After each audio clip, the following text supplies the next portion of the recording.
My name is Behr. I'm Vice President of Marketing at SeaVee Boats, and I'm here with Matt from Furuno. Yep, how you doing, guys? You just got off a 450Z with the first CSH-10 Omni Sonar. It was a great day out in the water. Everything performed as expected, and was more than pleased with the installation, their performance, and everything with this Omni system starts from the bottom up.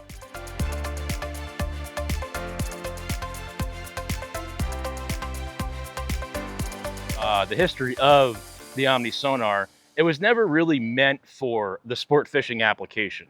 It was originally designed for large steel trollers, 100-foot, 200-foot plus, to go catch schools of bait, or schools of fish, I should say, that are the size of Home Depot.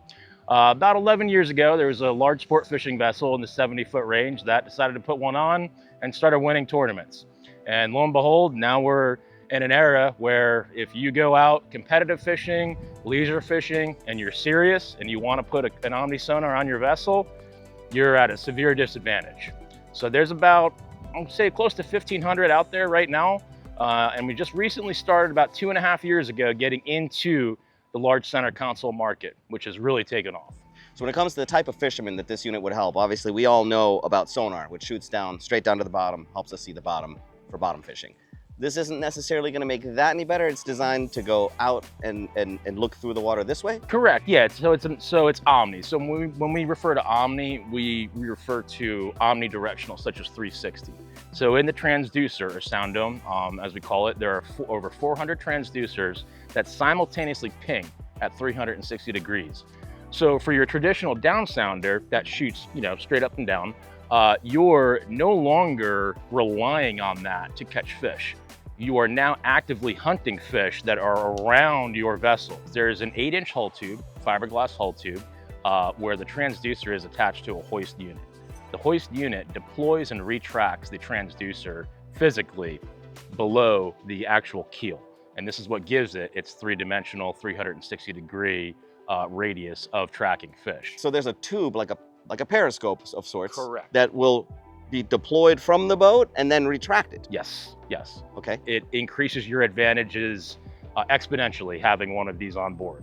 So if I'm going tuna fishing, wahoo, marlin, any kind of billfish, things that live near the surface. Correct. And you have to take into account too, and I've heard this from many captains, as I've mentioned previously on the sea trial, there are pelagic fish that are essentially not hungry, but these are apex predators. And I've heard so many times of captains running over a blue marlin, numerous times. And to be honest with you, they see the spread and they get mad and they go up and they take a bite, and that fish has won them a tournament or made somebody's fishing trip during the weekend very, very happy. Got it. Why don't you give us a real high-level explanation of how to use this stuff? Yeah, so essentially how you use it is we want to use the screen and picture it like a radar screen. But what we want to focus on is hard targets, right? So right now, what we're looking at is, again, intermittent targets. We have our vessel, our track line. But if you look in the top left-hand corner here, what this shows you is where my cursor is relative to the beam swath. The three main things that a sonar operator is going to be doing is, again, tilt, range, gain, and laying down event marks. So if you look at the top line here right now, I'm on my second range ring. We're about 500 feet away. If you look at the two numbers here right now, I'm looking at the top of my beam right now is at 62 feet and the bottom is at 166 feet.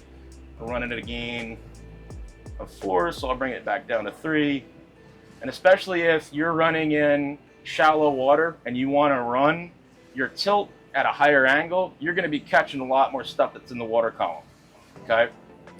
But if I see a fish, a target here, which looks like something off your starboard quarter there, what I can do is lay an event down. Once I lay an event down, it shows me on the bottom left here how far away that target was in relative to where the vessel is, obviously.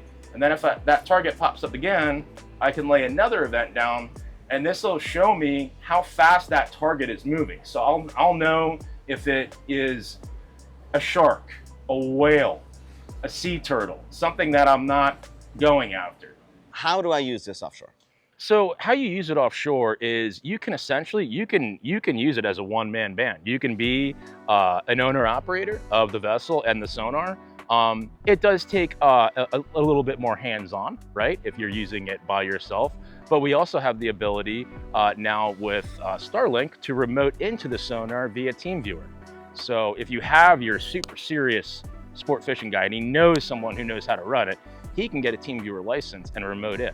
So this boat has a Starlink on it. Yes, it does. So you're telling me I could be offshore pretty much anywhere I have a Starlink signal, which is pretty much anywhere, and someone sitting in their living room can be running the Omni sonar for me? Yes, sir, as long as there is internet connectivity.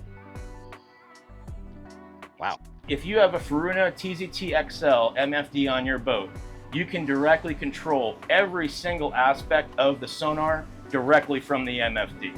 Your gain, your P settings, your tilt, everything can be controlled directly through the MFD. I can do chart overlay. And what's really cool is we just got on some frigates on the radar. I can also go into a three-dimensional aspect range of showing the radar and sonar overlay. So now I'm not only seeing what's above me, I'm seeing what's below me at the same time. Anything else you'd want people to know about this unit and why they might think about putting it on their boat? Like I said, it does take, it's quite a bit of an installation. It's more geared towards your serious fishermen, but we have had numerous vessels that have put Omni sonars on there that are not tournament boats. They just want to make their fishing experience easier. And essentially, this is exactly what it does, as mentioned, because you are now actively hunting for fish. You are not relying on temperature, you're not relying on contour lines, you're not relying on somebody else in the VHF. You are hunting actively for pelagic fish. Yeah, I mean, I think about when we're on a boat trolling, how many fish have we passed within, I don't know, 2-3 football fields, you know, that we never knew were there. Right, exactly right.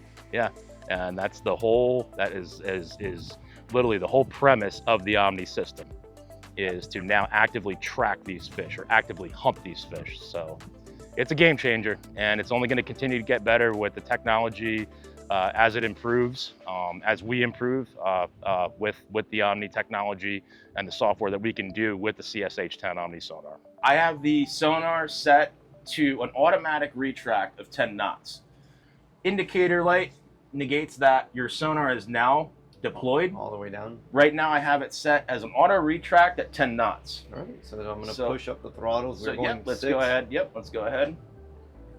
Approaching 10 knots. Yep, there you go. So right now, automatic retract alarm, and you can see this red indicator negates that it's up.